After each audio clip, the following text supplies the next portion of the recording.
Surya Nayak from Noyagod. I did complete my graduation from Model Degree College, Lathipada, Noyagod. ଏବେ ମୁଁ PG post graduation Utkal university. ହଁ ତୁମେ second year ଆଉ ଯେ ମୋତେ କୁହ ଯେ ଏଇଟା ତୁମ କେଉଁ ଆଟେମ୍ପ୍ଟ?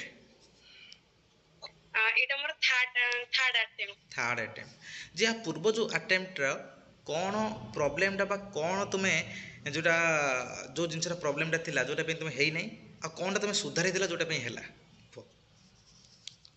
ତ ଫାଷ୍ଟ ମାନେ ମୁଁ ପ୍ରିଭିୟସ୍ ଇୟର୍ସ କ୍ୱେଶ୍ଚିନ୍କୁ ଫାଷ୍ଟ ତାକୁ ଆନାଲିସିସ୍ କରିବା ଦରକାର, ଯେଉଁଟାକି ମୋର ସେଇଟା ମିଷ୍ଟେକ୍ ଥିଲା। ଆଉ ତମେ ଯାହା ପଢୁଛ ତାକୁ ରିଭାଇଜ କରିବା ଦରକାର, ଯେଉଁଟାକି ଭଲସେ ମନେ ରହିପାରିବ। ତ ସେଇଟା ହିଁ ମୋର ଟିକେ ନାକୁ ପ୍ରୋବ୍ଲେମ୍ ଥିଲା। ଆଉ ତମକୁ କନସେପ୍ଚୁଆଲ ତା ସହିତ ବି ଫ୍ୟାକ୍ଚୁଆଲକୁ ଭଲସେ ମନେ ରଖିବାକୁ ପଡ଼ିବ। ସେଇଥିରୁ ହିଁ ମୋର ଟିକେ ନାକୁ ପ୍ରୋବ୍ଲେମ୍ ଥିଲା। ଆଉ ରିଭାଇଜ ଯେଉଁଟା ନିହାତି ଦରକାର। ଯେ ମୋତେ କୁହ ଗୋଟେ ଜିନିଷ ଯେ ବହୁତ ସାରା ଛୁଆ ପ୍ୟାନିକ୍ ହେଇଯାଆନ୍ତି ଯେ କ'ଣ ଯେ ସାର୍ ଆମର ଫାର୍ଷ୍ଟ ସେମିଷ୍ଟର ପରେ ଯେ ଦେବା ଦରକାର ବୋଧେ ଆମର ଯେଉଁ ଆମର ଫାର୍ଷ୍ଟ ନେଟ୍ ଆଟେମ୍ପ୍ଟ ଦେବା ଦରକାର ବା ପିଜି ସେମାନେ ଭାବନ୍ତି ଯେ କ'ଣ ନା ପିଜି ସରିଲା ପରେ କିଛି ଛୁଆ ଭାବନ୍ତି ପିଜି ସରିଲା ପରେ ଆମେ ନେଟ୍ ଏକ୍ଜାମ୍ ଦେବା କିମ୍ବା ପିଜି ଫାର୍ଷ୍ଟ ସେମିଷ୍ଟର ସରିଲା ପରେ ପିଜି ଏକ୍ଜାମ୍ ପାଇଁ ଇଲିଜିବଲ୍ ହେବ। ମୁଁ ସମସ୍ତଙ୍କୁ ଜଣାଇ ଦେଉଛି ଯେ ନା ସେଭଳିଆ କିଛି ନାହିଁ, ଯେ ପିଜି ଆଡ଼ମିସନ୍ କରିସାରିଲ ତାପରେ ତୁମେମାନେ ଦେଇପାରିବ ଏକ୍ଜାମ୍। ଆଉ ଚିନ୍ତା ଦରକାର ନାହିଁ ଯେ ସେଭଳିଆ କିଛି ନାହିଁ ଯେ କ'ଣ ମାର୍କ କେତେ ରଖିଲେ କ'ଣ ହେବ କ'ଣ ନାହିଁ ଏସବୁ ଜିନିଷ, କିନ୍ତୁ ନେଟ୍ଟା ଯେକୌଣସି ସମୟରେ ଦେଇପାରିବ ପିଜି ଆଡ଼ମିସନ୍ କଲା ପରେ। ଯେ ମୋତେ କୁହ ଯେ କିଛି ଛୁଆ ଯେଉଁମାନେ ବି ଅଲରେଡ଼ି ମୋ ଷ୍ଟୁଡେଣ୍ଟ ଅଛନ୍ତି, ଯେଉଁମାନେ ଅଲରେଡ଼ି ସିପିଟି ଏଣ୍ଟ୍ରାନ୍ସ ପାଇଁ ଯେଉଁମାନେ ପ୍ରିପେୟାର ଏବେ କରାଉଛି 25 ପାଇଁ, ଚିନ୍ତା କରିଲ ଯେ ସେମାନେ କିଛି ତାଙ୍କ ମାନେ ମାଇଣ୍ଡରେ ଡର ଅଛି ଯେ ସେମାନେ ଭାବୁଛନ୍ତି ଯେ କ'ଣ ନା ସାର୍ ଆମେ ପିଜି ଯେଉଁ ସେମିଷ୍ଟାର ସହିତ ମ୍ୟାନେଜ୍ କରିପାରିବୁ ନାହିଁ। ଏଇଟା ତୁମ ଆ ଉପରେ କ'ଣ କହିବ?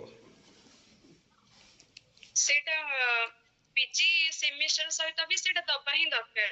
ଦେଲେ କ'ଣ ମାନେ ସେଇଟା ତମର ଯେହେତୁ ତମେ ଅଲରେଡି ଦେଇକି ଆସିଛ ସିପିଟି, ତ ସେଇଥିରେ କ'ଣ ତମର କିଛିଟା ବି ମନେ ଅଛି। ତ ସେଇଟାକୁ ଯଦି ଆମେ ଭାବିବା ନାହିଁ ସେମିଷ୍ଟର ଅଛି ତା ପାଇଁ ବି ପଢାପଢି କରିବା ନାହିଁ, ଯୋଉ ସେମିଷ୍ଟର ପରେ ତାପରେ ଯାଇକି ଆମେ କ'ଣ ନେଟ୍ ଦବା, ସେଇଟା ଭୁଲ।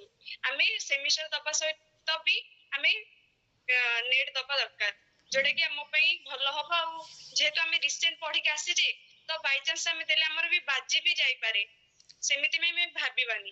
ଠିକ୍ ଅଛି, ଭେରି ଗୁଡ୍। ଯେ ଅବଭିୟସଲି ସବୁ ଜିନିଷ ଯଦି ପଜିଟିଭ୍ ମାଇଣ୍ଡସେଟ୍ ରଖିବା ଅବଭିୟସଲି ୱି କ୍ୟାନ୍ ଡୁ ଇଟ୍। ଯାହା ହଉ ବଢ଼ିଆ ଜିନିଷ।